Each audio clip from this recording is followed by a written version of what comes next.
succès avec la continuation de votre projet. Et on fait la force. Et je souhaite que vous auriez des bons présidents dans la future.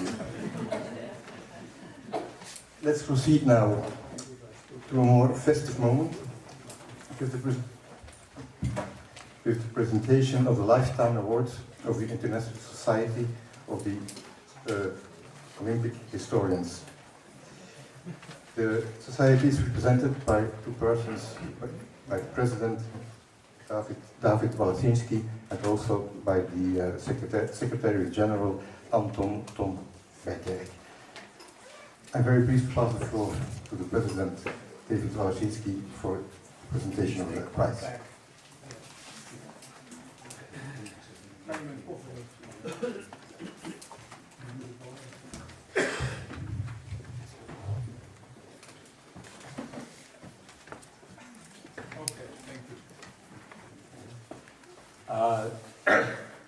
Thank you very much for your warm welcome at this wonderful museum.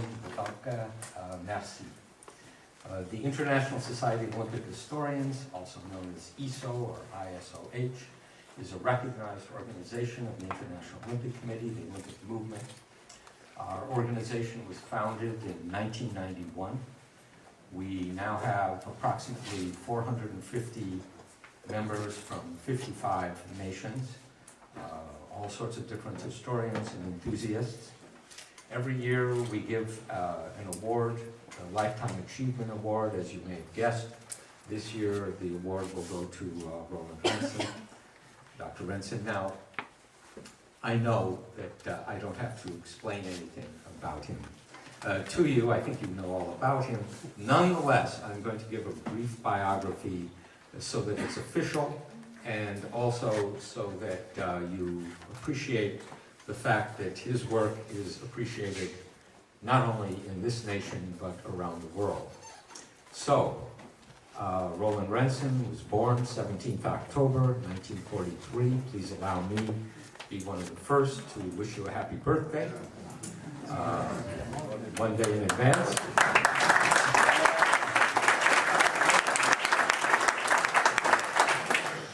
He started his academic career at the Catholic University in Leuven in 1965, finished his studies with a master's degree in social and cultural anthropology, and added a PhD in physical education in 1973.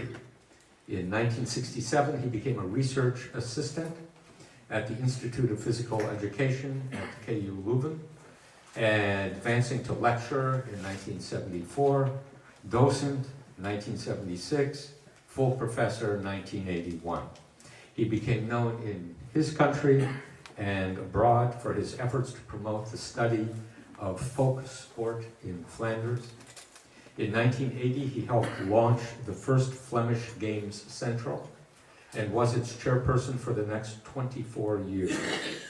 He spent the next 11 years as chairperson of the Center for Sport Culture. Dr. Rensen's lectures about this subject, held in several countries, are leavened with a sense of humor, which I greatly appreciate, that has made him a popular speaker and lecturer not just in Belgium, but also in France, Australia, New Zealand, the Netherlands, Canada, and Germany. In 1985, he became chairperson for the Sports Museum in Flanders, and in 2008 was the motor behind the change of the museum into what is now Sportimonium, of which he is still the driving power.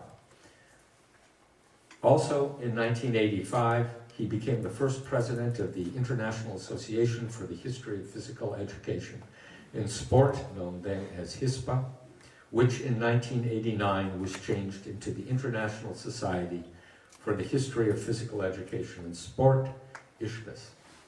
He continued in this position until 1993.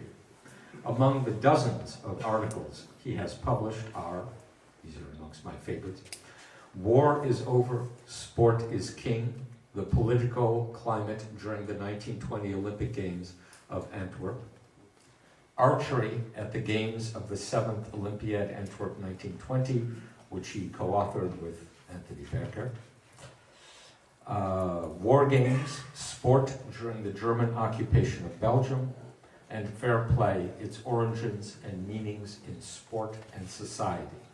I would also like to call particular attention to articles he has written for the Journal of Olympic History, which is the journal of our organization.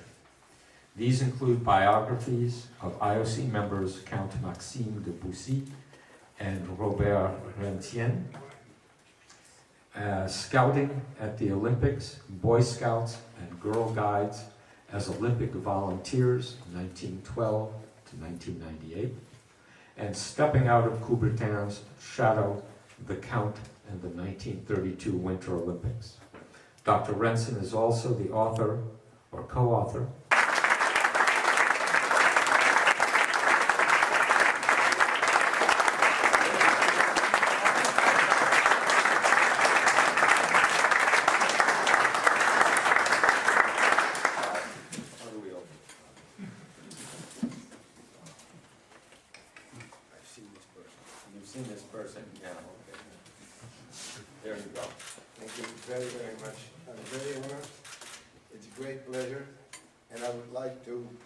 include all collaborators, all friends for the many years, even my wife, because she allowed me to do some of those crazy things. So thank you all for being here. I'm touched. Et je vous ai compris. It's time to step back and find a successor. And I think he's among us. I'm not going to tell his name, but he's the honorary rector of Ghent. But we will decide about that democratically in a few weeks. Thank you.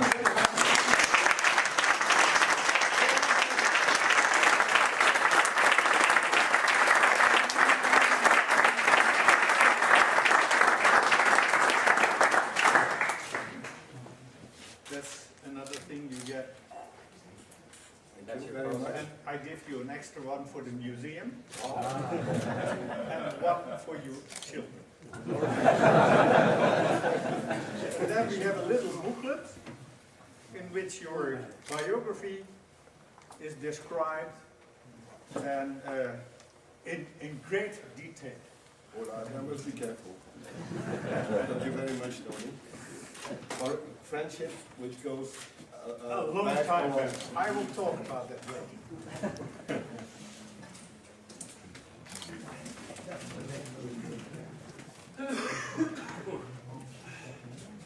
I will take the floor now. I may. David, we have known each other. Oh, sorry. Roland, we have known each other 30 years. We first met when you made a speech with your famous doorkijkplaatjes or diapositives in Den Bosch in 1985. I showed you the book yesterday.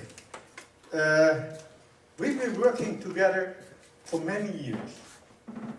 Together we discovered the fact that in 1920 the team event in archery was shown to be a moving bird target, whatever that was.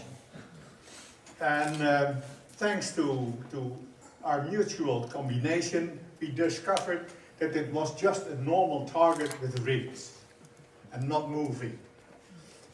We won, by the way, in the Netherlands, the gold medal in that event. And I was all the other medals went to Belgian archers. I know, don't tell me. I'm still jealous about that. But I discovered one guy who had participated in those games. And he had the gold medal. And he gave that gold medal via my colleague in Tilburg, where he lived, to me. It's now part of the sport heritage of the Netherlands in the NOC NSF in Arnhem, Papendal. And with a photograph of the man himself. But he told me also that they shot at ring targets. So that's important. And another thing, of course, was the tug of war 1920. There was long dispute between the United States, who claimed that silver medal, and the Netherlands, who claimed that silver medal. Until I discovered that the guys who were the real pullers came from Arnhem, and they were still a couple alive. Unfortunately, he didn't live in Arnhem, but he lived in Amsterdam. I visited him. He showed me his medal. He showed me his diploma. That was in 1968, mind you. I took photographs of him with his medal. And in 1968, I had an excursion to Switzerland, and I decided to make an appointment with the late Monique Berliou. She died in August this year. And I showed her the photographs, and she rectified the results from 1920 in Olympic review. So that was a happy time for me. I won't tell you anything about the sport museums in the Netherlands, because that's past history now. But I can tell you only that I initiated the first efforts in 1985, and it started really to live in 1995. And it closed down almost 10 years later in 2004. And there was a blame. I had to bring my whole collection back home, 95 boxes with material. Some of that material is still valid.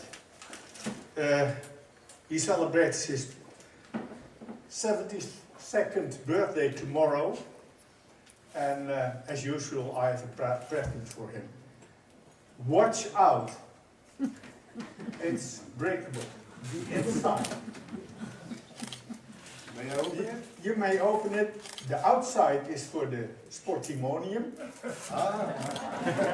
But the inside is for you. Thank you.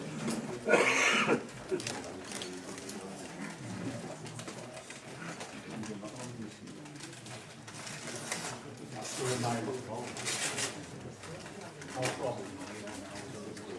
Already a little bit clumsy. Venus 1928 box. 1928.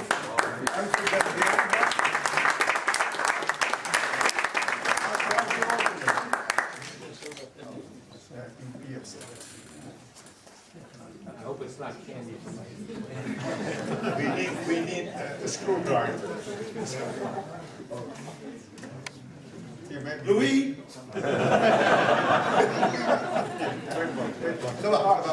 It's there. Be careful. Be careful. Yeah. Very curious. Yeah, I can imagine.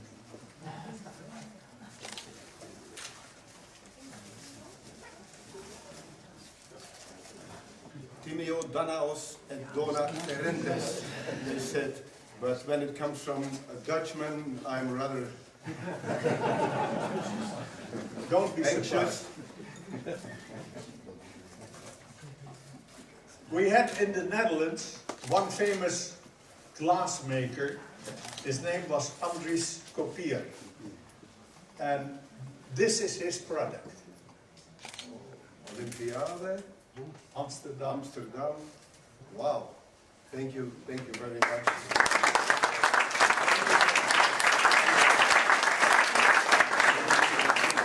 I allow you to give that to the museum when you have died. Do you allow me to fill it up with some liquor also? No, there is nothing for that.